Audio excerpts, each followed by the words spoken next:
It's my pleasure today to introduce Dr. Stan Napper, founding dean of the College of Engineering at Houston Baptist University. Dr. Napper is a nationally known visionary of cybersecurity issues and has created a program at Houston Baptist which is very unique, not only to Texas but to all of the United States. Stan, it's really a pleasure to have you here. Can you describe kind of what the need for a cyber engineering program might be? We know that there are 3 million job openings globally for professionals who know something about cybersecurity and the issues that would help us be more secure in the cyber world. Many of the threats are at the interface between operational technology, devices and systems, and information technology, data and computer networks. And a cyber engineering program, a cyber engineer, addresses that interface efficiently and securely. So how's a cyber engineer different from a computer scientist or a computer engineer? It seems like that's a kind of a unique thing. That's true, and cyber engineering is a hybrid between electrical engineering and computer science. It deals with both hardware and software issues, and in particular, a cyber engineer designs secure systems at the interface of operational technology and information technology. So there's a unique need. There's a global demand. There's certainly a demand in Houston, which has so many of the critical infrastructure industries located in the Houston metro area. And this cyber engineering degree is very needed. I think I heard you say operational technology. That's kind of different from IT or some of our software systems, I think. What is operational technology? Operational technology includes valves, pumps, meters, control systems, turbines, furnaces, generators, IV pumps, ICU monitoring systems, even implanted medical devices, heating, ventilating, air conditioning systems, and other building control systems. So it's a desperately needed approach to solving cybersecurity problems in oil and gas, in healthcare, in marine transportation, in building systems, and so many other areas. Wow, it seems like you just described everything that happens in Houston. I can see why there's a huge need in Houston for cyber engineers. Have you been reaching out to industry partners around town? So as we're building this new College of Engineering at HBU, I'm also building a network of industry partners that will help us develop the degree programs, the labs, the projects, the internship experience that'll make our students relevant and valuable when they graduate. So mostly I've been meeting with chief information officers, chief information security officers for some major oil and gas companies, some major healthcare and hospital systems in the area, and others from banking to finance to government, the FBI Cybercrime Task Force, and other government agencies, so that I can define the need, understand the need, and then build the programs to meet the need. So you're talking about need. There's not just a need for employees, people to do this, but is there a threat? Is this something that these people you're meeting with are worried about?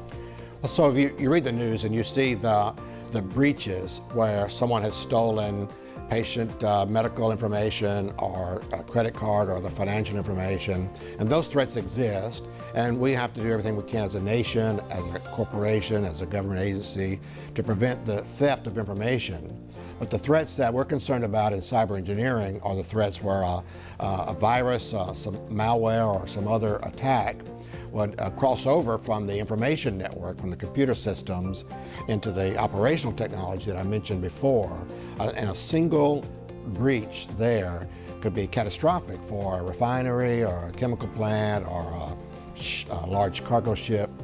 Wow, so it's really this big network of things that are so interconnected that there's a real need for these people to not just address the small things, but look at the whole picture and kind of address that. Exactly. But what can an individual do? What can we do as individuals to keep ourselves safe?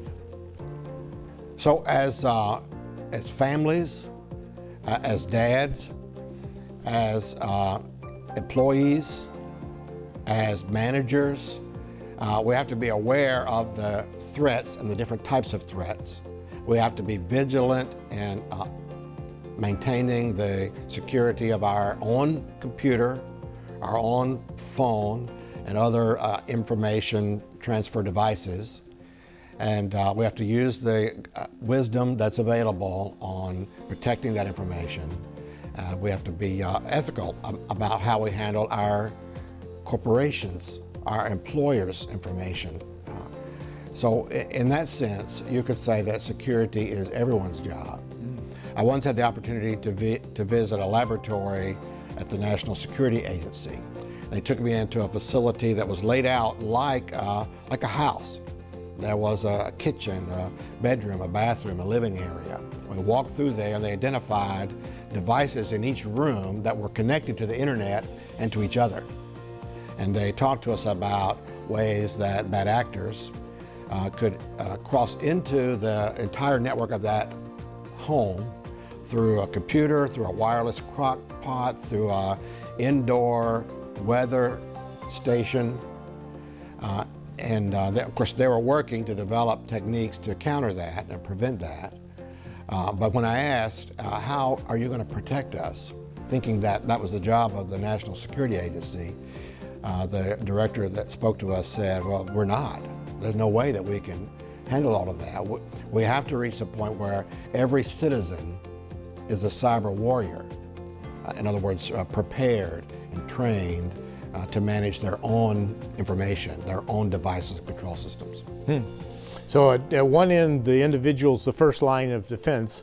What do you see kind of in building this college and degree programs and all these things that happen that are kind of addressing the bigger needs here in Houston? Houston, as a metropolitan area, of course, is very large and still growing.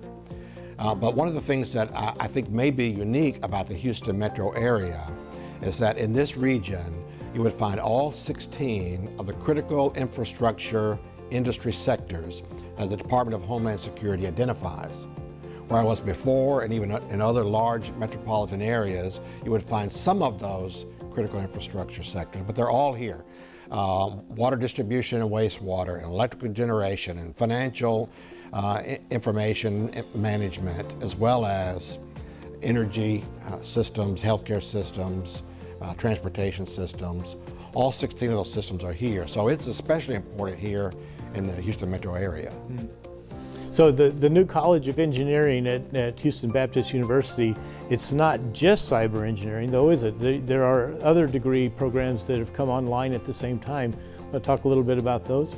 Thank you, Dennis. Yes, cyber engineering, because it is a bit of a hybrid between electrical engineering and computer science, and certainly those students will take and learn electrical circuits, electronics, and control systems. They'll learn about programming languages and operating systems and computer networks and network security.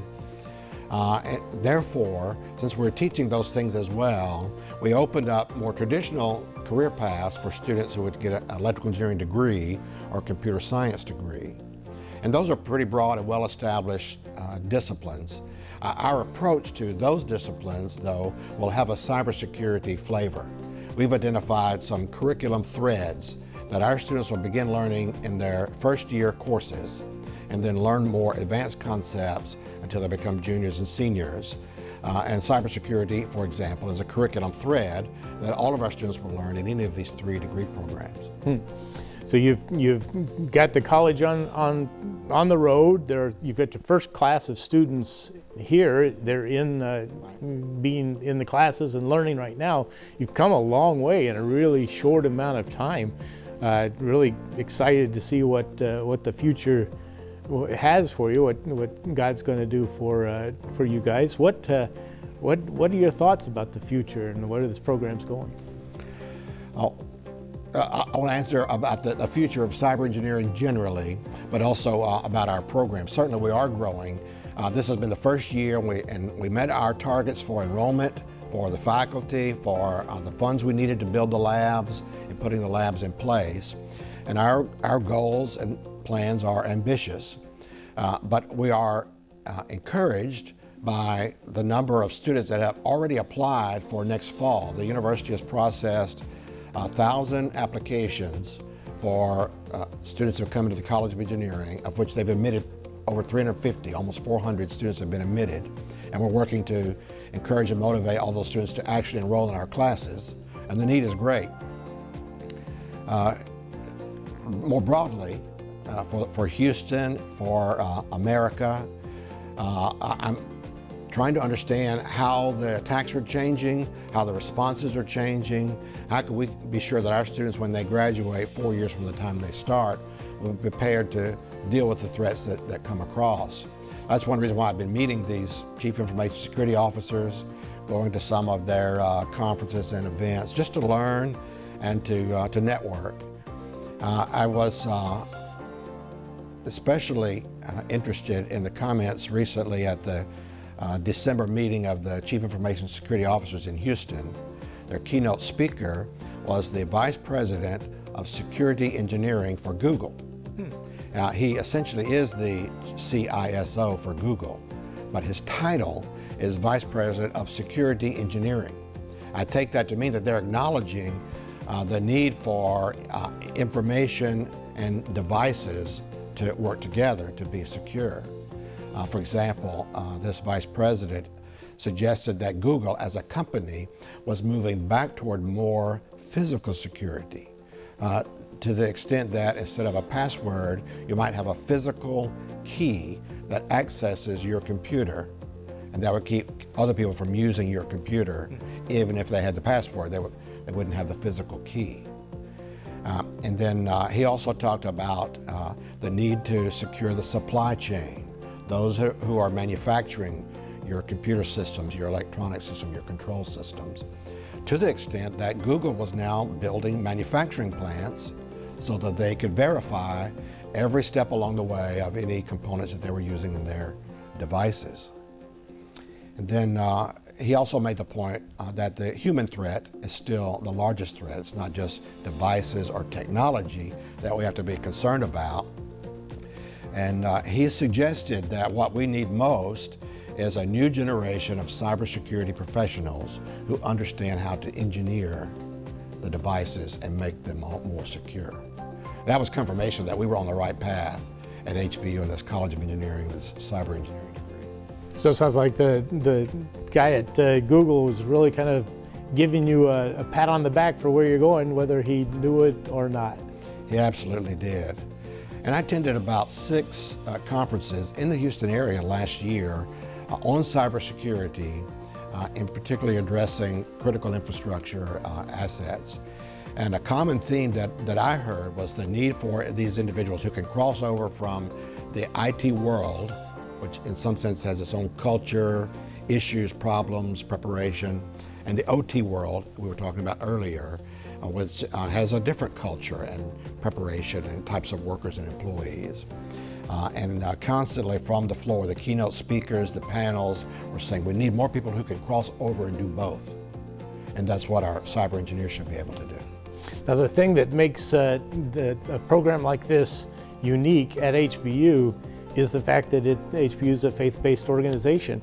What are the 3 pieces, I guess pillars, if you will, of the program that makes it unique?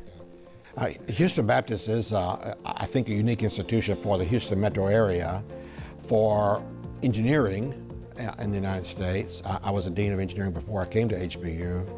And it's unique. The programs that we're designing are unique by combining science, technology, engineering, and math. We certainly want to do a good job of integrating those concepts, helping the students see why they're learning something in physics or math that will actually help them solve problems and design secure systems. We're integrating modern computing and information technology, but Houston Baptist is a faith-based institution. I'm a faith-based person, so I was attracted to that. I think our students are attracted to that, and I know that our network of industry partners is attracted to that.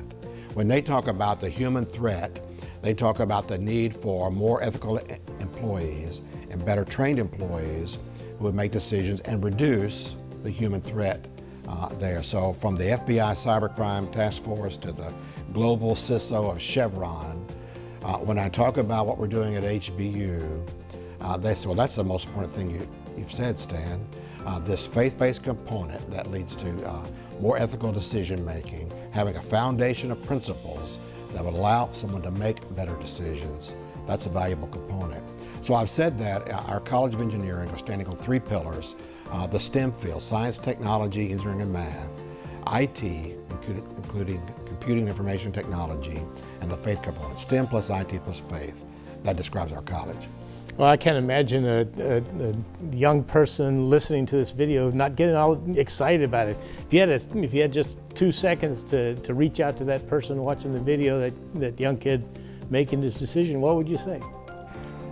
I would say, if your goal is to make a difference for your family, make a difference for your nation, make a difference for yourself, for your community, for the place that you live, a degree in cyber engineering or one of our electrical engineering, computer science degrees, which also focus on cybersecurity, is a way to make a difference. It's a desperate need in our nation and in the world. And so the other thing that I've said, Dennis, about our college is that we're building graduates who will be securing America's future through engineering. I think it's just that important. We are securing America's future. We are securing Houston's future. Our graduates will be securing their family's future and their own future as they use these principles, technologies to address these important problems. We've been talking to Stan Nappard, founding dean of the College of Engineering at Houston Baptist University. Stan, thanks very much for your time. Thank you, Dennis.